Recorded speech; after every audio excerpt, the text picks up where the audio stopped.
collections policy will be, and it must live by it.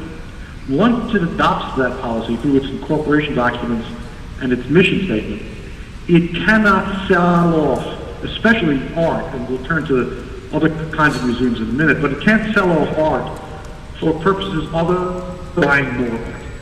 The theory is that in the end, if you sell off your collections to keep the door open, you'll end up with open doors and no paintings. And that is not a tenet position. It also will drive the enormous privatization of what are now public assets. So without discounting the economic crisis institutions are in, including Brandeis, it just seems to me that the remedy isn't to treat the art and the heritage that's contained in these institutions as something to be monetized and discarded when pressures come. Where most of the large museums in New York, the Museum Association, our Board of Regents, which is our educational policy institution, are all supporting this right now. So we're optimistic it will move forward. As to Brandeis' own individual problems, if goodwill will be helpful, then you have all the goodwill in the world. But in the end, someone's going to have to make excruciatingly difficult decisions about institutional function, and it's not for me to second guess those. Thanks, Assemblyman. We have many people in the audience who would like to ask questions, but we'll begin with my colleague Andreas Teuber, who's the chair of the philosophy department here, and also works in legal studies, and is one of the faculty members who's been very active in the ongoing struggle to save the museum.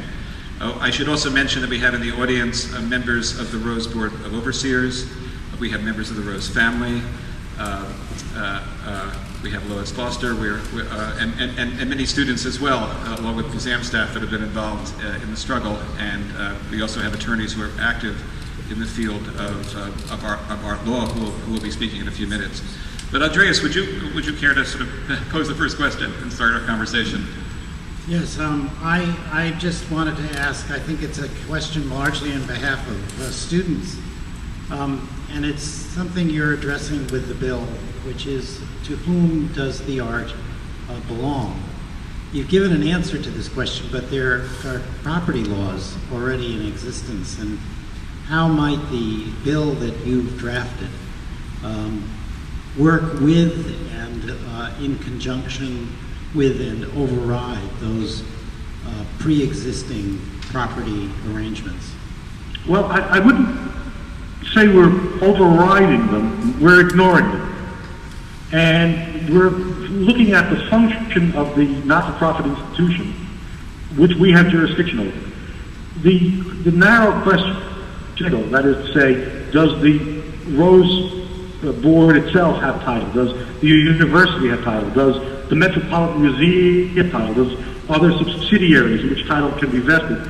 Strike me as lawyers' questions, when the functional question is, what is the legitimate role of the state in assuring that public access to the paintings, the artwork, the collections is maintained? So I don't think we wrestle with the title question in any way. And indeed, that will differ from state to state. The laws governing that will differ. Presume title in any one you want. In the end, the question is, can you limit the ability of the title holder to dispose of the art? And the answer is, in New York you can. I suspect in Massachusetts you could as well. So if you don't like the word override, might it nonetheless in some states trump the property right to the art itself? Again, without being argumentative, I can take any set of title arrangements you want, and as the ability of the title holder is restricted to the purposes that we have the power to impose, then the net result is the art stays in the possession of the community. And that is the important outcome. Let me give you an analogy. You own a car. A person has title to a car, but you can't use the car for the purposes of armed robbery.